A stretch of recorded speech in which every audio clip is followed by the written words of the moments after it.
Goeiemôre. Dis vandag donderdag 8 Augustus en baie welkom ook by hierdie klankoordenking. Ons kom nou by die naderende geboorte van ons Here Jesus. Die geboorte van ons Here Jesus is voorafgegaan deur 'n geboorteaankondiging. Die verlosser kom. En met groot respek gesê, dis amper soos wat ons hier in Pretoria nou amper op elke tweede lamppaal kry, aardklop kom. Die laaste boek van die Ou Testament, Maleagi en Maleagi 4 vers 1, lees ons van die dag van die Here. Die dag kom.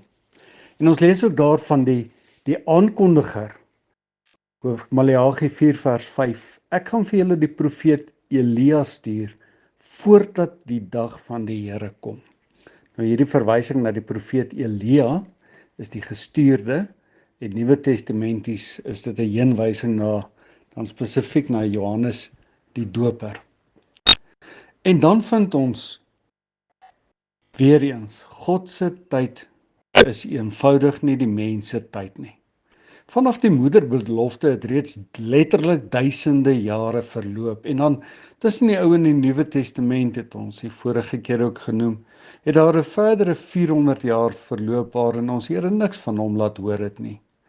Menslik gesproke sou ons dalk kon dink dat die mense van daardie tyd sou kon begin twyfel of daar werklik 'n dag van verlossing gaan aanbreek en of die aankondiging van hierdie dag wat gaan kom nie ook maar net eintlik 'n leë boodskap was wat eenvoudig maar verbygegaan het nie.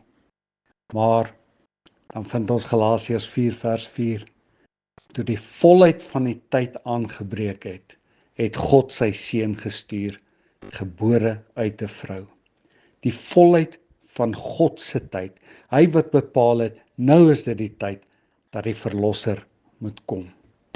En daar was inderdaad 'n vooraf aankondiging, 'n vooraf aankondiger.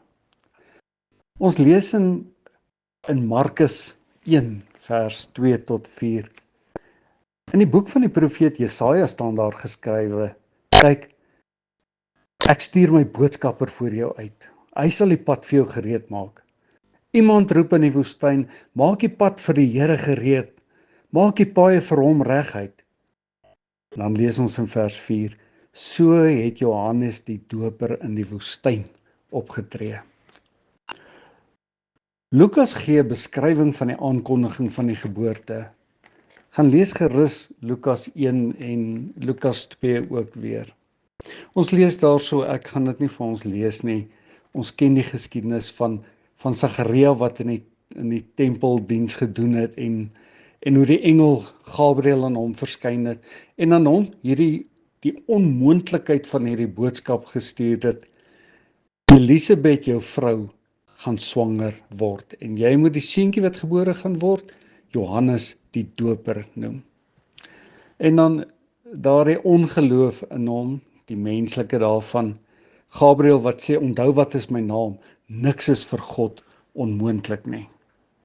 Elisabeth was Maria se tannie gewees. Met ander woorde, ons sou kon sê Johannes die Doper, hy was die niggie van Maria was sy niggie. Met ander woorde, ons Here Jesus en Johannes die Doper was letterlik dan ook bloedfamilie gewees.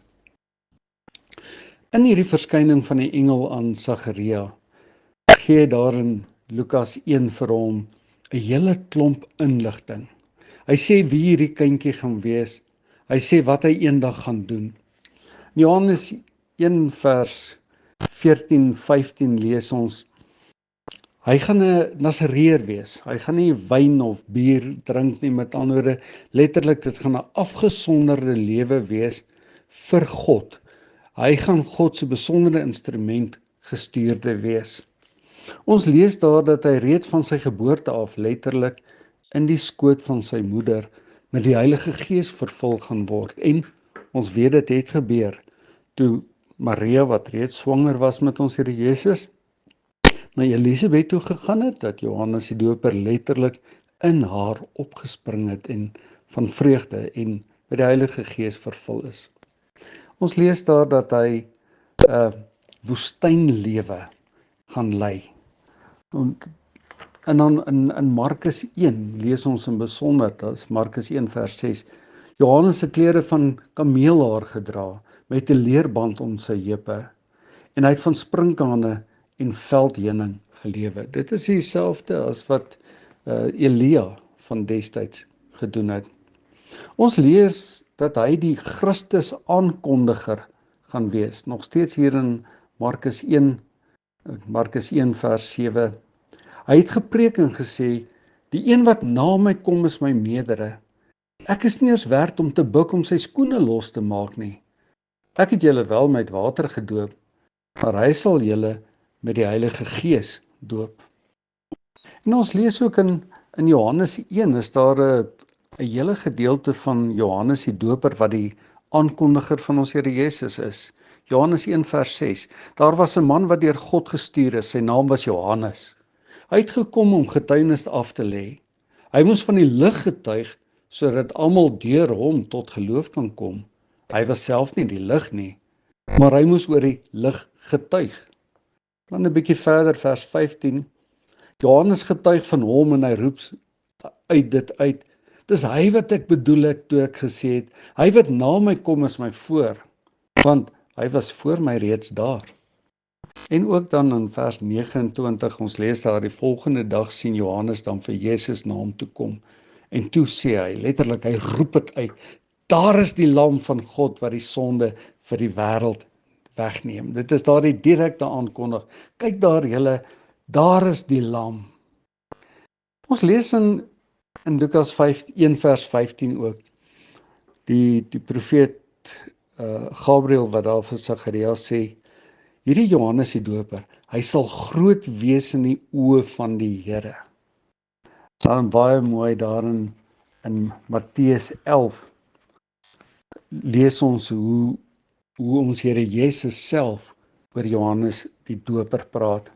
Hy praat daar met sy disippels en dan vra hy daar, dis Johannes 11 hier vanaf vers 7. Waarna het julle in die woestyn gaan kyk? Na 'n riet wat deur die wind heen en weer gewaai word? Nee. Maar wat het julle uitgegaan om te sien? 'n Man met deftige klere aan? Ook dan weer eens, nee. Maar wat het julle dan uitgegaan om te sien? Vra jy 'n derde keer. 'n Profeet? Ja, dit verseker ek julle, maar nog meer as 'n profeet. Dan in vers 11 sê ons Here Jesus self, dit verseker ek julle, onder die mense op aarde is niemand gebore wat groter is as Johannes die Doper nie. Niemand groter as Johannes die Doper nie. En ons weet ook in die geskiedenis daarna, die Jode het Johannes die Doper selfs nog meer as die profete van die Ou Testament geag. Wat het met Johannes die Doper gebeur? Hy het ons Here Jesus aangewys en toe het ons Here hom weggeneem. En die manier waarop hy dit gedoen het, is, ons lees op verskeie plekke dat Johannes die Doper het vir Herodes Antipas, die koning, die Romeins aangestelde regeerder oor die Jode in Judea, tereggewys, want hierdie Herodes het sy broer Filippus se vrou Herodias letterlik vir homself geneem. En dan staan daar ook, hy het nog ook die ander slegte dinge van Herodes het hy uitgewys. En Herodes was so kwaad vir hom dat hy hom eenvoudig in die tronk gestop het. En dan lees ons in Matteus 14, gaan lees dit gerus self ook daar. Die hartseer verhaal daar van Herodes, Herodias, die hele koninklike familie wat 'n groot fees gehad het, en Herodias se dogter wat daar vir die koning gedans het, en die koning wat gesê het hy sê enigiets vir hierdie kind gee. Natuurlik was hulle almal dronk gewees, en dan vra sy uiteindelik vir hom Johannes die Doper se hoof. En so in die gevangenis daar is Johannes die Doper dan onthoof. En het ons Here hom op so 'n manier na hom geneem. Dit dan die aankondiging van ons Here Jesus. Here, ons moet ook bely, u tyd is nie ons tyd nie, en daardie duisende jare van die belofte dat die verlosser net nog moet kom, en ook daardie 400 jaar van onsekerheid en stilte, die verlosser moet nog kom, en dan u tyd is vasgestel soos u dink en u weet dit die beste is. Toe die tyd gekom het, het hy u eie seun gegee, gebore uit 'n vrou. Ons kyk vandag terug, Here, en dit is al ook weer baie lang tyd wat verbygegaan het. Ons dankie vir die verlossing wat u bewerk het.